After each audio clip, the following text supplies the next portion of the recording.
Allez les amis, on est parti pour rentrer dans le dur et comment voir pour faire des calculs avec des sinus et des cosinus quand l'angle qu'on vous a donné à l'intérieur du sinus ou du cosinus, c'est pas une valeur que vous connaissez directement par cœur. On se fait ça tout de suite. Pour voir ce genre d'exercice, par exemple, cosinus de 2015 pi. Cette valeur-là, elle appartient pas aux trois valeurs que vous connaissez. Donc moi, je vous rappelle que ce qu'il faut absolument se faire en début d'exercice, c'est se remettre les valeurs. Pi sur 3, pi sur 4 et pi sur 6. Pour chacune de ces valeurs, vous connaissez au moins, tac, le cosinus. Pour avoir le cosinus, je fais 1, 2, 3, je mets tout à la racine. Bon, racine de 1, ça bouge pas. Racine de 2, racine de 3, et je divise tout par 2. Donc là, je peux dire, par exemple, très facilement, cosinus de pi sur 3 égale 1/2. Sauf que c'est pas ce qu'on vous a demandé. On vous a demandé le cosinus de 2015 pi. Or, vous savez que 2015 pi, forcément, ça nous ramène quelque part sur ce cercle-là avec une des valeurs très simples à calculer. La valeur qui nous ramène directement sur le cercle et qui est beaucoup plus basse, c'est la mesure principale. Je vous invite encore une fois à aller voir la compétence numéro 3 qui reprend la mesure principale d'un angle parce qu'en fait, si vous n'avez pas compris cette idée de mesure principale, vous comprendrez pas ce qui va suivre.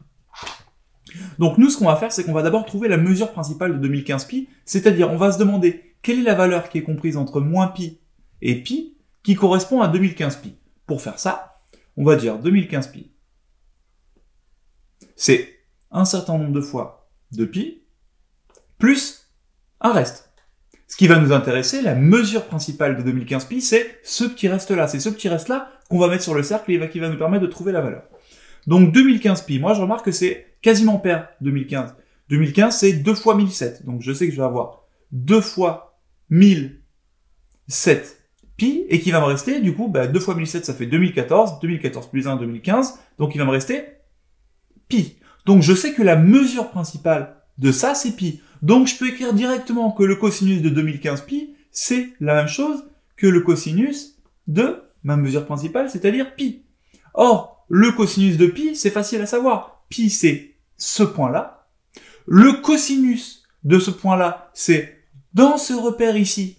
Quelle est l'abscisse, donc quelle est la valeur horizontale, sachant que ici c'est 0, ce point-là, sa valeur horizontale, c'est une distance de 1 en négatif, donc c'est moins 1. Et c'est aussi simple que ça. Donc, les étapes, c'est première étape, je trouve la mesure principale de l'angle, ce que j'ai fait ici, ça me donne pi. Deuxième étape, je dis que le cosinus de mon angle compliqué, c'est en fait le cosinus de sa mesure principale. Et troisième étape, je donne le résultat grâce à ce que j'ai appris par cœur. On se fait le deuxième. Sinus 125 pi sur 2. Sinus de, je vais mettre un petit carré ici, 125 pi sur 2. Je vais faire exactement ce que je viens de faire. Je vais dire, 125 pi sur 2, ça nous ramène quelque part sur ce cercle aux valeurs qu'on connaît. Donc, je vais dire, 125 pi sur 2, je vais aller chercher sa mesure principale. 125 pi sur 2, c'est un certain nombre de fois de pi plus un reste. J'ai pas tellement envie de savoir combien de fois il y a 2 pi dans 125 pi sur 2. Donc, ce que je vais faire, c'est que je vais le mettre au même dénominateur. Donc, je vais faire tac, x2 en bas, x2 en haut. Et je me retrouve avec savoir combien de fois j'ai 4 pi dans 125 pi. Or, il se trouve que 4 fois 30 pi, ça me ferait 120 pi. 4 fois 31 pi, ça me ferait 124 pi, donc il y est 31 fois. Et il me reste pi sur 2. Donc je sais que la mesure principale de 125 pi sur 2, c'est pi sur 2. Donc ça, j'ai le droit de dire que c'est sinus de pi sur 2. Tout simplement, au lieu de sinus 125 pi sur 2, j'ai vachement simplifié le problème. Et maintenant, je me positionne à pi sur 2, donc pi est ici. Pi sur 2, il est là. Le sinus, c'est, je prends ce point-là, je cherche sa coordonnée verticale, donc la coordonnée dans cet axe-là. Je vous rappelle que la longueur du cercle trigonométrique, le rayon du cercle trigonométrique, c'est 1. Alors là, comment je vais pouvoir transformer ce trait en 1? Je peux pas. C'est 1. Du coup, cette longueur-là, elle vaut 1. Je suis bien dans le sens de la flèche. Quand je vais de 0 à là, je me déplace dans le sens de cette flèche. Donc c'est positif. C'est tout simplement 1. On continue avec une nouvelle page. Cosinus 55 pi sur 3. Donc cos de 55 pi sur 3. Encore une fois, 55 pi sur 3. Vous savez quoi? On va le faire sur la page au-dessus. parce que j'ai mes petites valeurs qui sont mises. Donc j'efface ça. Et on se le reprend ici. Donc cosinus de 55 pi sur 3. Allez, c'est parti. Je trouve la mesure principale de 55 pi sur 3. 55 pi sur 3, c'est un certain nombre de fois de pi plus un reste. J'ai pas envie de savoir combien de fois il y a deux... Qu'est-ce que j'aurais répété cette phrase? J'ai pas envie de savoir combien de fois il y a 2 pi dans 55 pi, donc je vais le mettre au même dénominateur en faisant sur 3 ici, et donc là, mon 2, il va devenir 2 fois 3, 6. Donc là, je fais un petit travail de précision, bim. Là, ça vous embouche un coin, hein. Et je mets mon 6. Combien de fois j'ai 6 pi dans 55 pi? Ben, 6 fois 8, 48, 6 fois 9, 54, ah, yes. 6 fois 9, 54, et il me reste 1 pi sur 3. Je cherche le cosinus de 55 pi qui en fait est le même cosinus que pi sur 3 vu que c'est la même mesure principale. Pi sur 3. Je prends mon truc, pi sur 3 c'est là, je cherche son cosinus, donc sa valeur sur l'axe horizontal. Donc je le mets là, je descends jusqu'à l'axe horizontal, ah, 1,5. Et c'est plié. Allez, le dernier, essayez de vous le faire.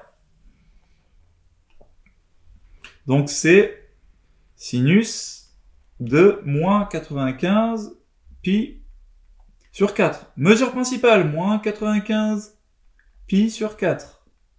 Un certain nombre de fois. De pi plus un reste. J'ai pas envie de savoir combien de fois il y a 2 pi, je mets tout au même dénominateur. Sur 4. Voilà, je fais une belle bêtise là.